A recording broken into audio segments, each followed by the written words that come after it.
Alors, Djaïli, on vous a demandé de choisir un passage à nous lire là maintenant, tout de suite. C'est le moment, justement, de nous lire un petit passage. En réalité, quand on écrit, on n'aime pas lire forcément ce qu'on a écrit, mais bon. On a envie de vous entendre. OK.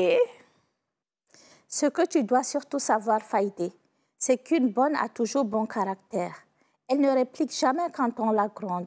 Elle garde toujours le sourire et n'est jamais fatiguée. Quand il y a un problème, c'est à elle de s'excuser, répète chaque soir Srafata pendant les veillées où les filles du village qui travaillent toutes dans le même quartier se réunissent. Oui, Faïdé, reprend Danna, ils ont toujours raison et tu as toujours tort. Même dans un conflit avec un enfant, la fautive, c'est toi. Tu dois d'ores et déjà comprendre que celle qui s'excuse, c'est toi, et uniquement toi. Tu ne dois donc pas être susceptible. Ferme ton cœur et surtout tes oreilles. Même les plus jeunes t'insulteront, mais toi, tu sais pourquoi tu es là. Merci, Djaïli. Pourquoi vous avez choisi spécifiquement ce passage?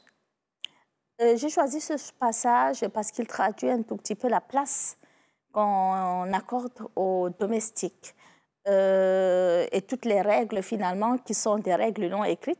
Bon, maintenant c'est fait, c'est écrit, mais que ces jeunes qui viennent travailler en ville finalement connaissent. Et ce mépris de classe, la non-acceptation de l'autre, cette façon même de se croire supérieur aux autres et tout ça. Donc, je voulais vraiment souligner ça. Ouais. On a parlé un petit peu de votre démarche pour écrire des livres, l'enquête, etc. Moi, je voulais savoir quand même si parfois vous n'avez pas eu peur. Alors, sur deux aspects, à la fois peur pour vous-même, parce que vous dénoncez tellement de choses que voilà, ça dérange, mais aussi peut-être peur de blesser, y compris des gens que vous aimez, qui aujourd'hui reproduisent ces traditions. Oui, ça c'est une question vraiment difficile. J'ai publié, il faut rappeler, mon premier roman en 2010, sous le titre « Wallandais, l'art de partager un mari ».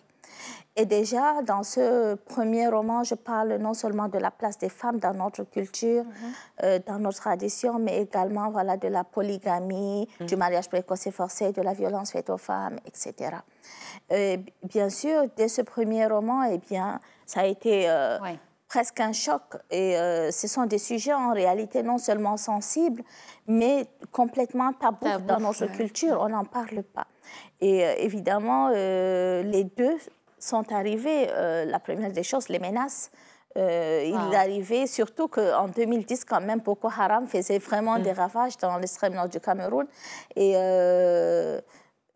à ce moment-là, on appelait mon éditeur à 2h, 3h du matin pour dire qu'ils allaient me tuer, ce genre de choses, me menacer, etc.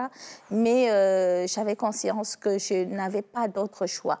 J'avais choisi la littérature comme arme de combat pour que les choses changent, pour que mes propres filles ne vivent pas ce que moi j'ai vécu, le mariage précoce et forcé, mais également les violences conjugales et tout ça. Et pour finalement témoigner et être la voix de toutes ces femmes qui n'avaient pas de voix. Eh bien, est-ce que j'avais peur également de blesser les miens? Oui, oui, oui, beaucoup.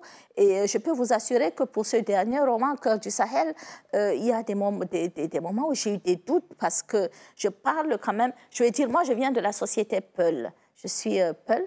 Et là, dans ce roman, les Peuls, finalement, qui sont quelque part les patrons, n'ont pas le beau rôle. Et évidemment, oui, je me suis dit, est-ce que je n'allais pas être attaquée par les miens, qui sont les Peuls, parce que je ne leur donne pas le bon rôle dans le roman? Est-ce que je n'allais pas non plus être attaquée par les autres, qui sont les domestiques, mais qui peuvent également se sentir froissés, que je dévoile finalement tout?